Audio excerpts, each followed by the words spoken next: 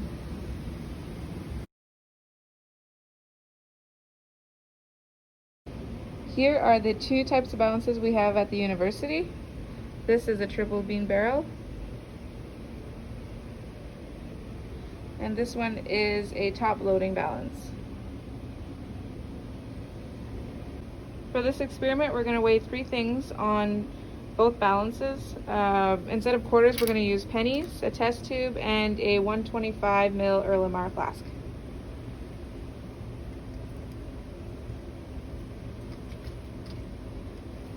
Now notice the first thing we have to do is make sure that all of these weights are on the 0 position so that we're at 0. And once we do that, we're going to put our penny on. And then we'll move first the lowest, the highest precision, or the one with the lowest numbers, to try and get this even with the center line here.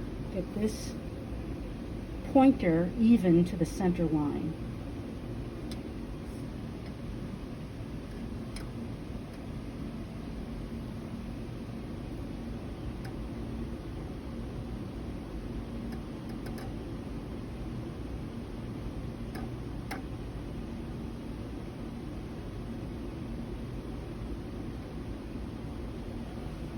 And it looks even to me. And so you're going to want to read now this along this scale. So this is going to be 1, 2, 3. The 4 is right behind this edge here, so it's going to be 3.7. This longer graduation is 5, so it's going to be 3.7 grams. Now I'm going to let you go ahead and read off when we measure the test tube. So you want to go back to 0. We'll put the test tube on and we'll see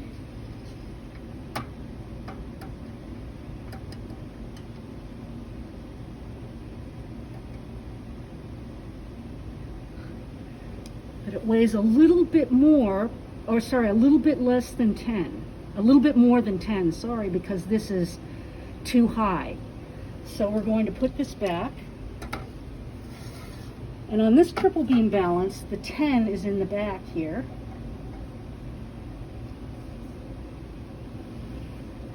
So again, it's just a little bit high. No, it's actually right on. So go ahead and read. Go ahead and read off the mass from the triple beam balance. Okay.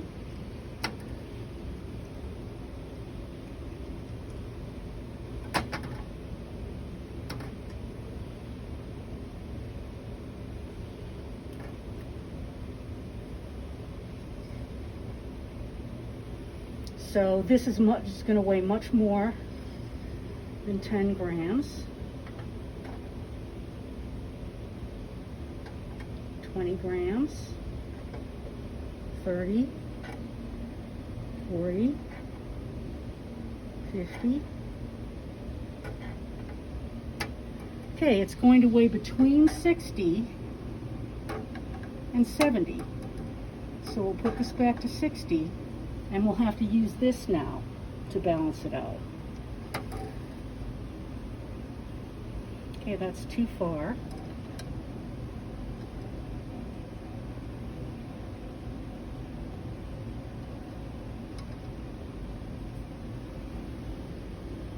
And that looks like it's right on. So go ahead and read off the mass for the Erlenmeyer flask.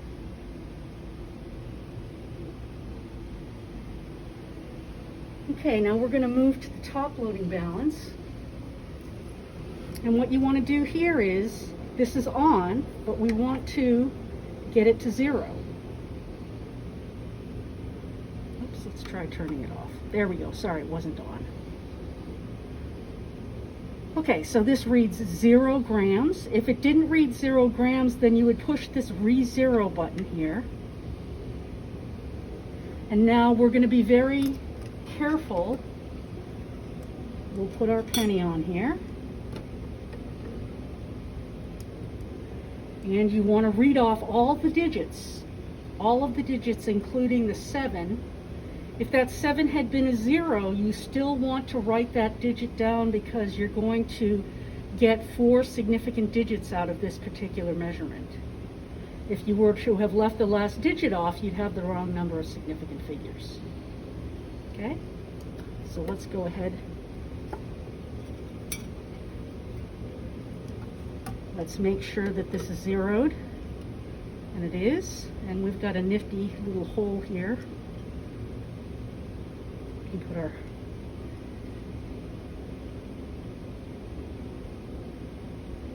and you want to wait until you've got a number that's stable, and here we do. Now if the last digit keeps going up or down, you don't worry about that too much, because remember that that last digit is the uncertain digit. So we really don't know if that's a 6, a 7, or a 5 anyway. So if it keeps going up and down by 1, you just want to pick the one that's there for the longest period of time. So there's our test tube, and our Erlenmeyer flask will do last. Now, because we can't have our Erlenmeyer flask in there with the top on, we're going to just make sure it's zeroed with the top off, which it is. And you can read the mass off of the top loading balance there. And that's everything. You've got all your data.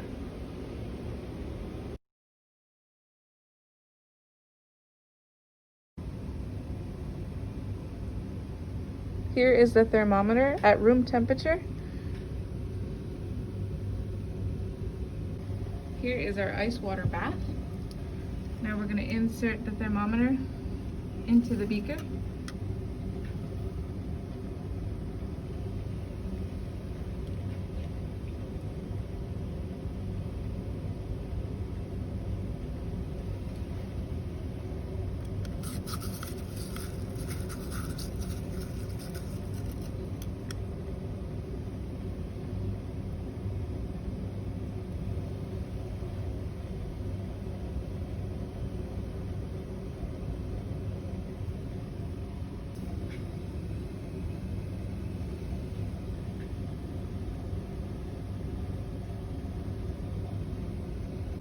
So here we go.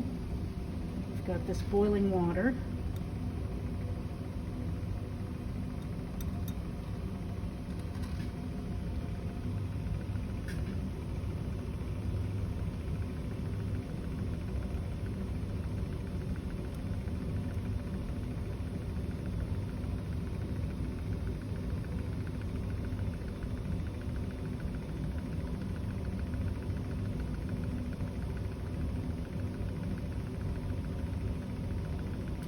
You can read the temperature.